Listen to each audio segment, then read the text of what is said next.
Hello and good day. This is the Bible Bard. A bard is a storyteller who in the past recited traditional texts associated with a particular oral tradition, and I'm here to recite and to amplify what the literature of the Bible says about who is God and who are human beings. Here's the place we're at today.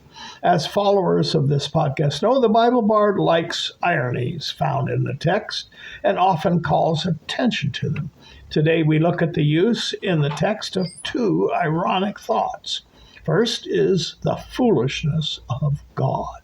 The irony is that we're told in the Bible that God is omniscient. He has all knowledge. And you can see episode BB-122, God Knows Everything. You can see that video. Or you can see the second one, which is the weakness of God. This second irony is that we're told in the Bible that God is omnipotent. He has all power. And you can see episode BB-122, God's Unlimited Power. The idea that God is foolish or that God is weak, these are paradoxical or ironic ideas in the text. Now, any adult human being has noticed that human beings, they know, are often foolish.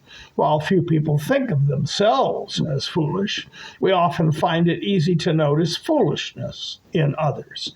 Any adult human being has also noticed that human beings, they know, including themselves, are weak when compared to other humans who are smarter or stronger than themselves. We notice that weaker people are often taken advantage of by those smarter or stronger. And in 1 Corinthians chapter 1, verse 25, we have the following text when we're talking about God. Quote, "For the foolishness of God is wiser than human wisdom, and the weakness of God is stronger than human strength." That's from the NIV. The paradox pointed out in this verse is used to contradict our expectations of God in his attributes. God is not human, as we've said many times. He is a spirit who is eternal and immortal, all-powerful, all-knowing. He's present everywhere at the same time, and he's always completely just and righteous. Yet at the same time, he's also loving, kind, and generous, with many other attributes mentioned, and the Bible Bard has addressed all of these in various podcast episodes. Discussion. This idea that God is foolish, but his folly is wiser than human beings plays out in this context in 1 Corinthians, in that God chooses things human beings think are foolish to confound them. We see this in 1 Corinthians chapter 1, verse 27 that states, quote, "But God chose the foolish things of the world to shame the wise." That's NIV. Comment. Paul has previously told his audience, quote, "that not many of you were wise by human standards, but God chose the foolish things of the world, these people, when they were unbelievers, to shame the wise," the other unbelievers who think they know stuff. God chooses the lowly things of this world and the despised things, the text says, these believers he's writing to. And like Paul in his writing, which he often does, he reminds his audience by this kind of comparison to be humble when thinking about themselves. God chose them, he says, because they were foolish.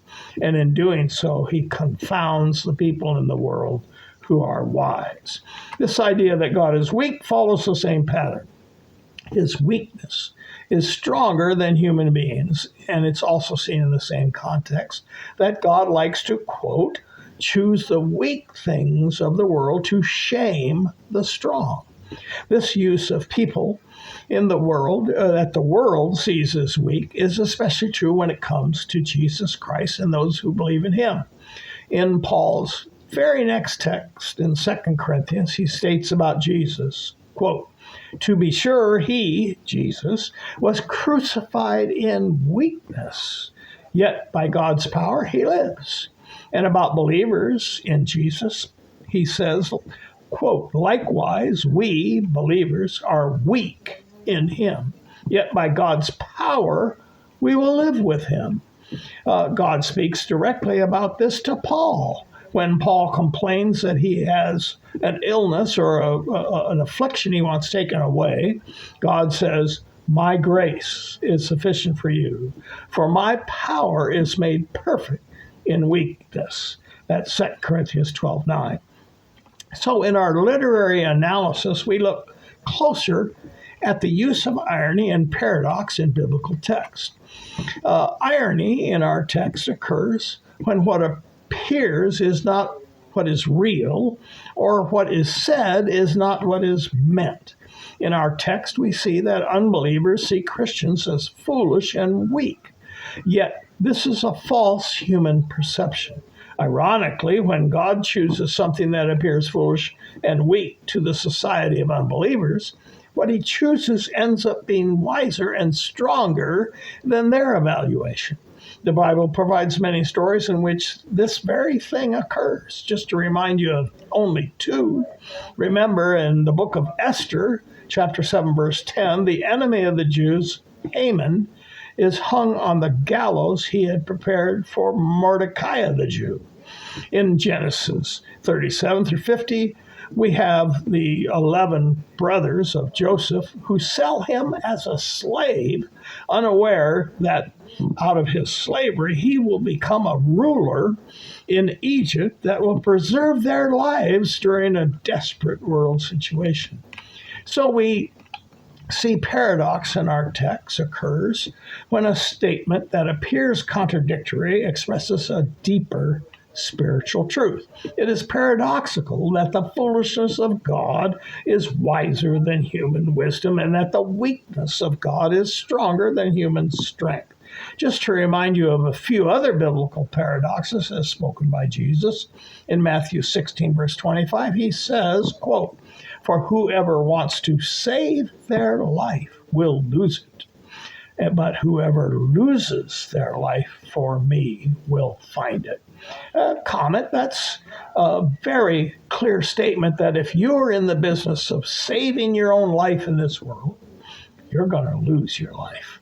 But if you're in this world and you lose what you thought was your life for Jesus, and you put aside everything that you wanted and exalt him, you will find your life, he says.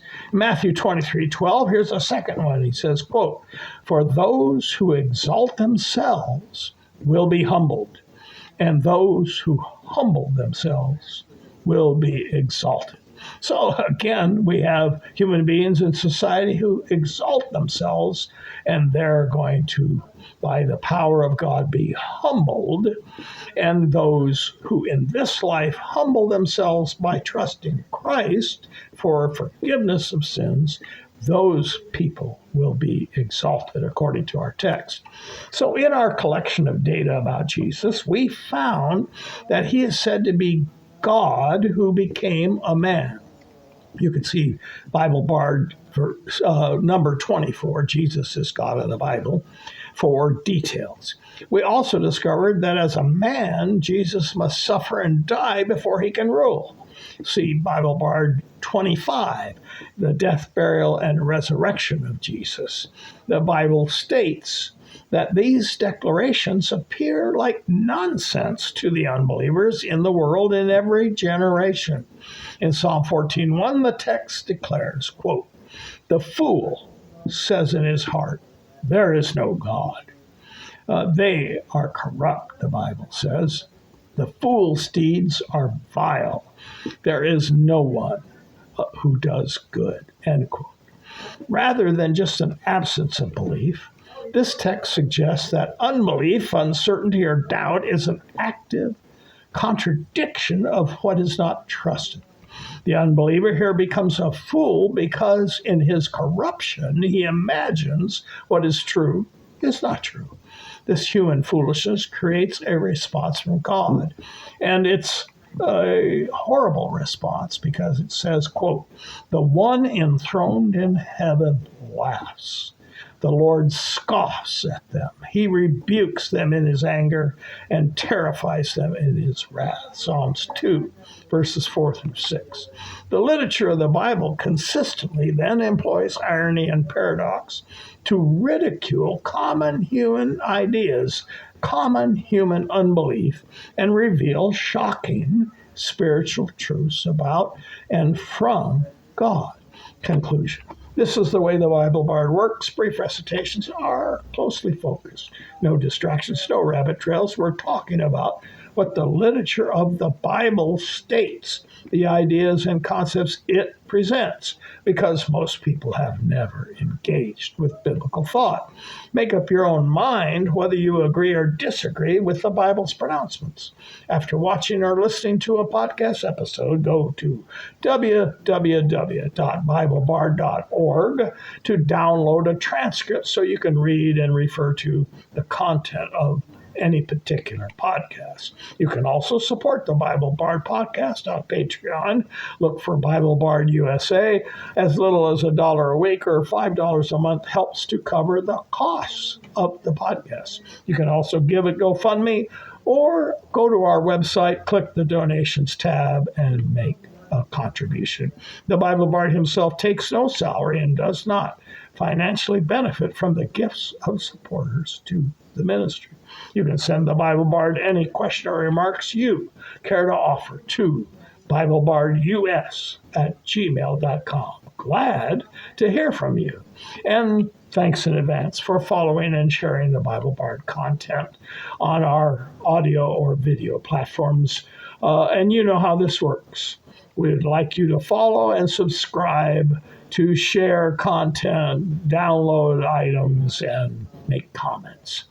Until next time, this is the Bible Bard.